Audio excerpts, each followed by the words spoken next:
Halo guys, jadi di konten kali ini saya akan membaca sebuah buku ya. Ini untuk Stephen R. Covey, yaitu Seven Habits of Highly Effective People. Nah, jadi kayak gitu. Jadi setiap hari saya akan coba bikin konten baca buku 10 menit mungkin ya. Kalau nggak 30 menit nanti coba aja gitu ya. Berapa istiqomah kita. Nah, sekarang ini saya akan bacakan ya teman-teman ya. Yang pertama, dari dalam keluar. Tidak ada keunggulan sejati di dunia ini yang dapat dipisahkan dari kehidupan yang benar.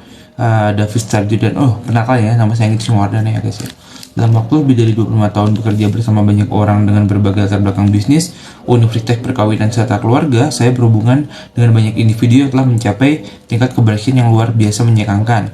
Tetapi mendapatkan diri mereka bergelut dengan kelaparan batin, kebutuhan mendalam akan keselarasan pribadi, keefektivitas, serta berhubungan yang sehat dan tumbuh dengan orang lain. Saya menduga sebagian dari masalah yang mereka ceritakan mungkin tidak asing bagi Anda. Saya telah menetapkan dan mencapai cita-cita karir saya dengan memperoleh keberhasilan profesional yang luar biasa. Akan tetapi, hal ini mengorbankan kehidupan pribadi dan keluarga saya. Benar, saya tidak lagi mengenal istri dan anak-anak saya. Saya bahkan tidak yakin apakah saya mengenal diri saya sendiri. Benar sih. Dan apa yang sebenarnya penting bagi saya. Saya harus bertanya kepada diri sendiri, apakah keberhasilan ini sepadan? Saya baru memulai sebuah diet yang kelima kali tahun ini. Saya tahu saya kelebihan berat badan dan saya benar-benar ingin berubah. Saya membaca semua informasi baru, saya menetapkan tujuan, saya menyiapkan diri saya dengan sikap mental positif dan mengatakan kepada diri sendiri, saya pasti dapat melakukannya, tapi saya tidak melakukannya. Sesudah beberapa minggu saya gagal. Agaknya saya benar-benar tidak dapat memenuhi janji saya buat kepada janji yang saya buat kepada diri saya sendiri. Setelah mengikuti kursus tentang pelatihan manajemen yang efektif, saya berharap banyak dari karyawan saya dan berusaha keras untuk bersikap ramah kepada mereka dan memperlakukan mereka dengan benar. Namun saya tidak merasakan loyalitas sedikit pun dari mereka. Saya rasa jika saya tidak masuk ke kantor karena sakit, mereka pasti menghabiskan sebagian besar waktu mereka untuk mereka mengobrol. Mengapa saya tidak dapat melatih mereka menjadi mandiri dan bertanggung jawab atau memperoleh karyawan yang seperti itu? Putra saya yang masih remaja suka memberontak dan menggunakan obat bius. Apapun yang saya coba lakukan, ia tidak mau mendengar. Apa yang dapat saya lakukan? Ada begitu banyak yang harus dikerjakan dan tidak pernah cukup waktu. Saya merasa tertekan dan diburu-buru. Ya benar, saya kayak gini sih. Sepanjang hari, setiap hari, 7 hari dalam minggu, saya telah mengikuti seminar tentang manajemen waktu dan saya telah mencoba setengah lusin sistem perencanaan yang berlainan. Memang saya sedikit terbantu, tapi saya masih tidak merasa menjalani kehidupan yang bahagia, produktif, damai seperti yang saya inginkan. Benar.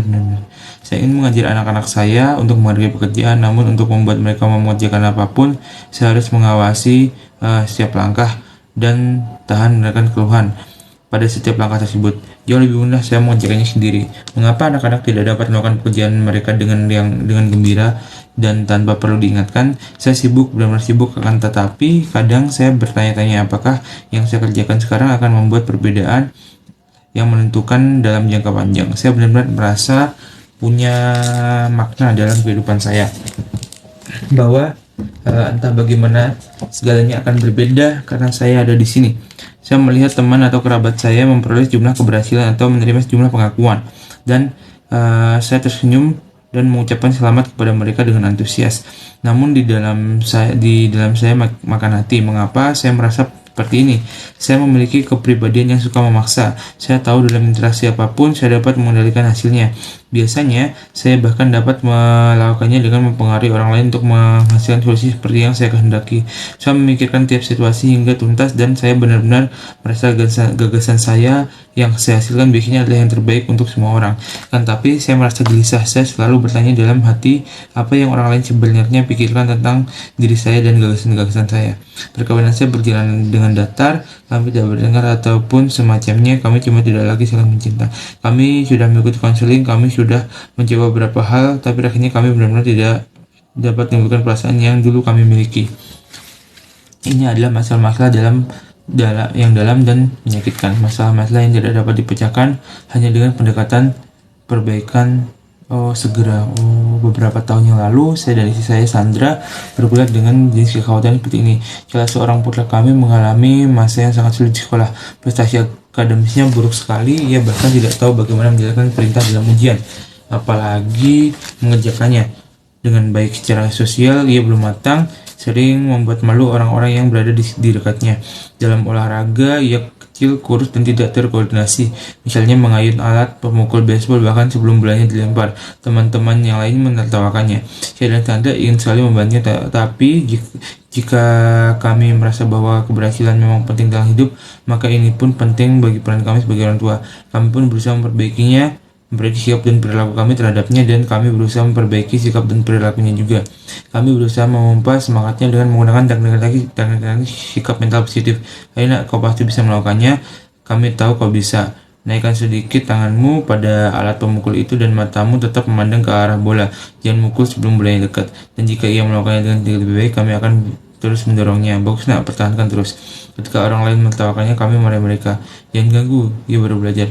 Dan putra kami akan menangis dan berkeras bahwa ia tidak akan pernah bisa, dan bahwa ia sebenarnya memang tidak suka baseball. Semua yang kami lakukan tampaknya tidak membantu, dan kami benar-benar khawatir. Kami dapat melihat efek yang ditimbulkan hal ini pada harga dirinya. Oke, kami berusaha mendorong dengan sikap membantu dan positif, tapi sesudah kegagalan yang berulang, kami akhirnya menarik diri dan berusaha melihat situasinya dari tingkatan yang berbeda. Pada saat itu, dalam peran profesional saya terlibat dalam program pengembangan kepemimpinan dan bermacam klien di seluruh negeri.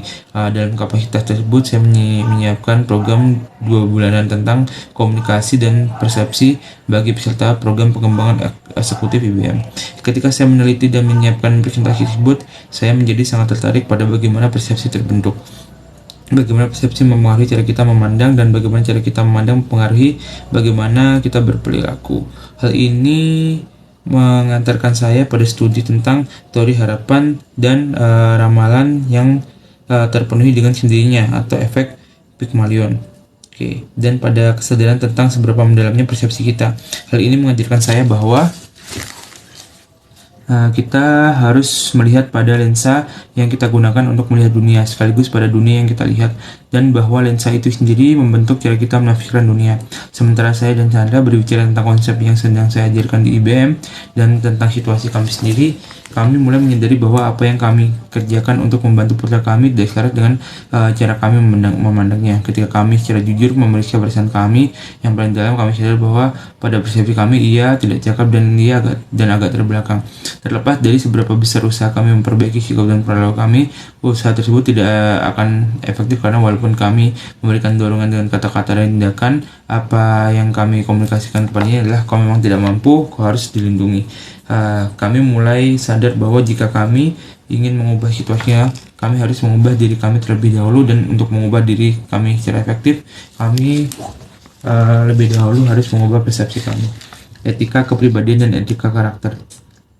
Pada saat yang sama, selain penelitian saya tentang persepsi, saya juga asik dalam studi mendalam mengenai literatur tentang keberhasilan yang terbitkan di Amerika Serikat pada tahun 1776. Saya membaca atau melihat sekilas beratus-ratus buku, artikel, dan esai di bidang peningkatan diri, psikologi populer, dan peningkatan diri. Di ujung jari saya yang terdapat intisari dari apa yang dianggap oleh suatu masyarakat yang bebas dan demokratis sebagai kunci kehidupan yang berhasil. Sementara studi tersebut membawa saya kembali melewati tulisan 200 tahun yang lalu mengenai keberhasilan, saya membuat sebuah pola mengejutkan yang muncul pada literatur tersebut karena masalah yang kita alami sendiri. Dan karena masalah-masalah yang serupa, saya lihat ke dalam kehidupan dan hubungan banyak orang yang bekerja bersama saya selama bertahun-tahun. Saya mulai semakin merasa bahwa banyak dari literatur tentang keberhasilan selama 50 tahun terakhir ternyata dangkal. Literatur tersebut diisi dengan kesadaran akan citra sosial, teknik, dan perbaikan segera, dengan plaster sosial dan aspirin yang mengobati masalah akut dan bahkan kadang tampak menyembuhkan hanya untuk sementara waktu, tapi meninggalkan masalah kronis yang mendasar tak tersentuh dan akhirnya membusuk dan muncul kembali ke permukaan berkali-kali. Sebaliknya, hampir semua literatur dalam 150 tahun yang pertama berfokus pada apa yang disebut etika karakter etik, sebagai dasar keberhasilan. Hal-hal seperti integritas, kerendahan hati, kesetiaan, pembatasan diri, keberanian, keadilan, kesabaran, kerajinan, kesederhanaan, kesopanan, dan hukum utama. Berbuatlah kepada orang lain seperti apa yang kamu kehendaki mereka.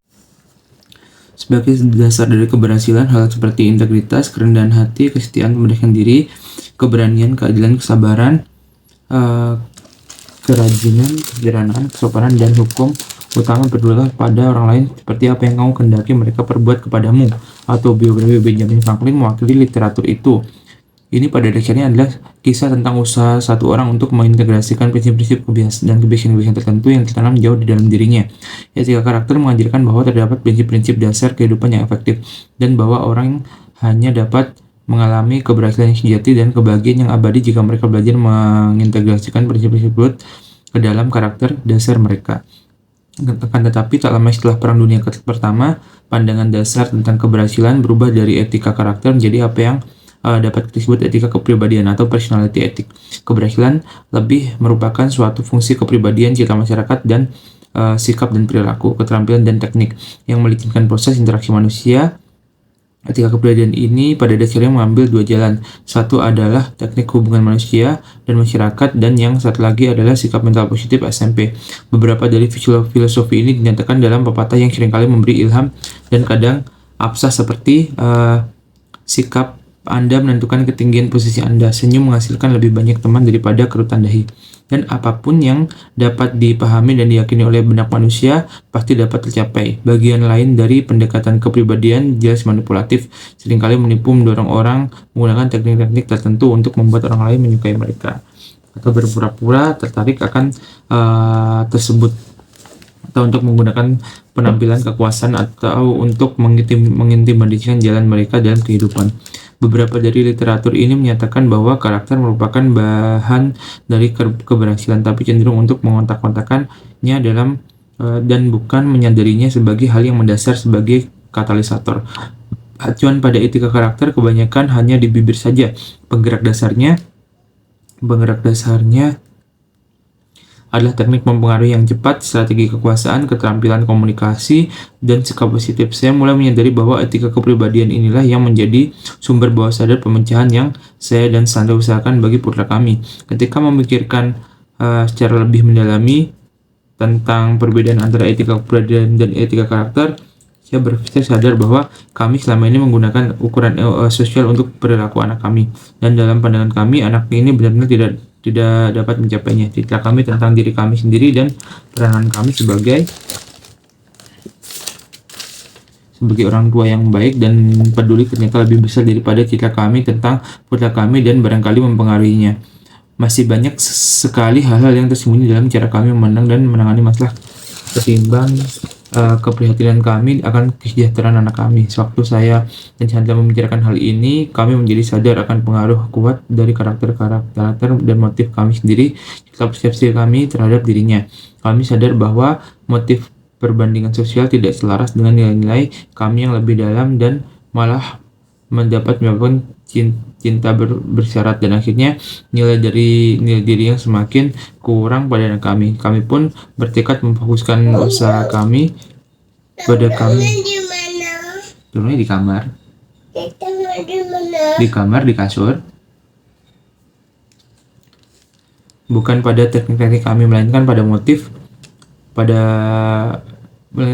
kami yang paling dalam dan persepsi kami tentang dirinya.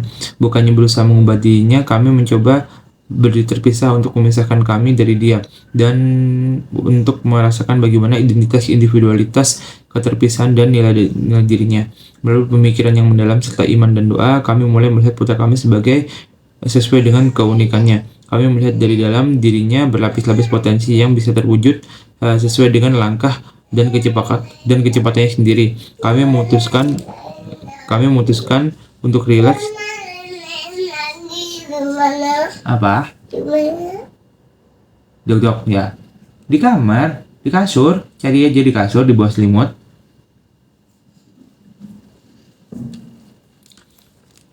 Ada di dalam carian.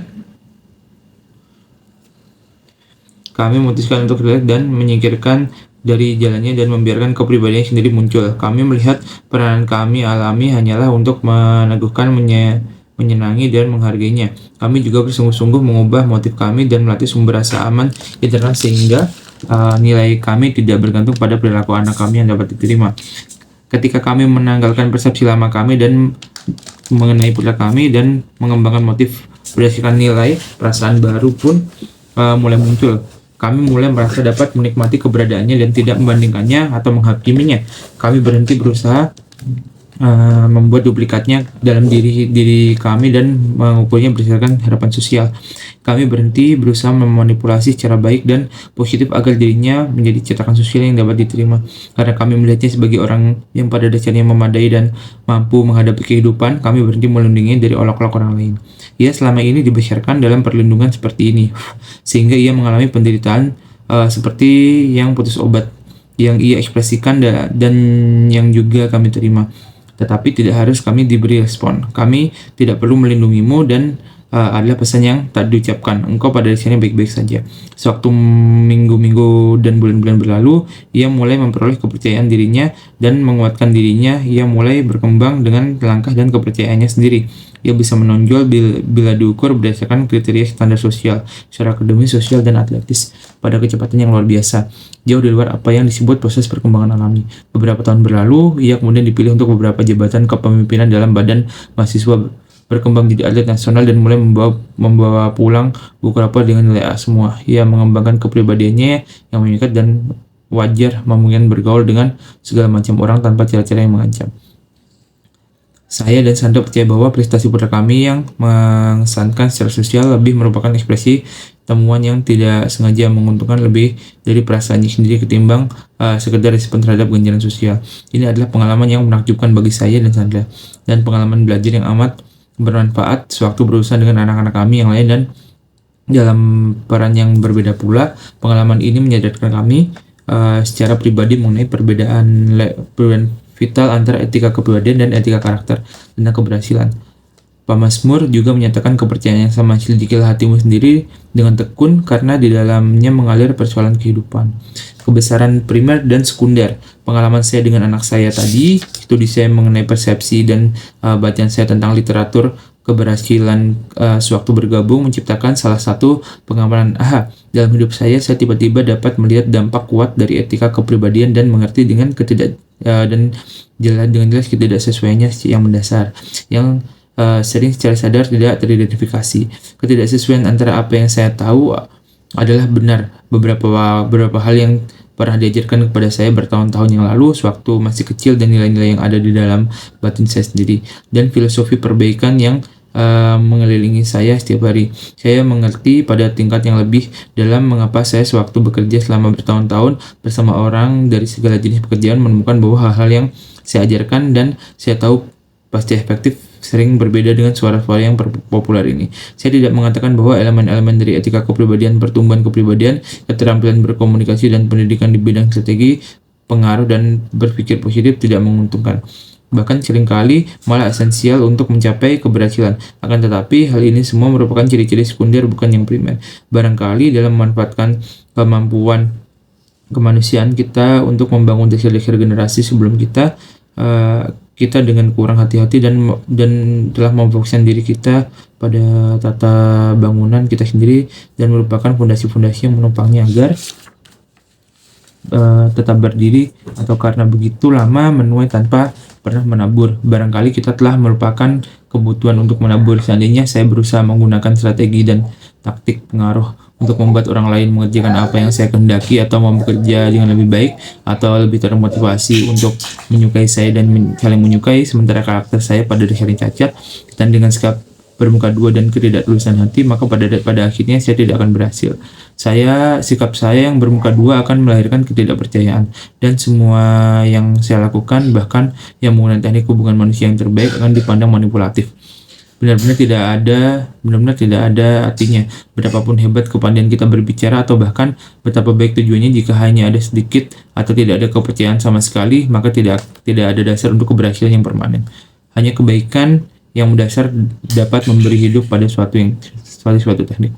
Memfokuskan diri pada teknik sama juga terpaksa belajar sebanyak mungkin secara tergesa-gesa dalam waktu singkat menjelang ujian. Mungkin saja Anda tulus lulus barangkali bahkan dengan nilai yang bagus, tapi jika Anda tidak membayarnya hari demi hari, Anda tidak akan pernah menguasai mata pelajaran yang Anda pelajari atau mengembangkan pikiran yang akademis. Apakah Anda pernah membayangkan betapa menggelikannya jika Full videonya bisa cek di YouTube aku di Anggit Gaming Series. Jangan lupa like, subscribe, dan komen aku suka. Terima kasih.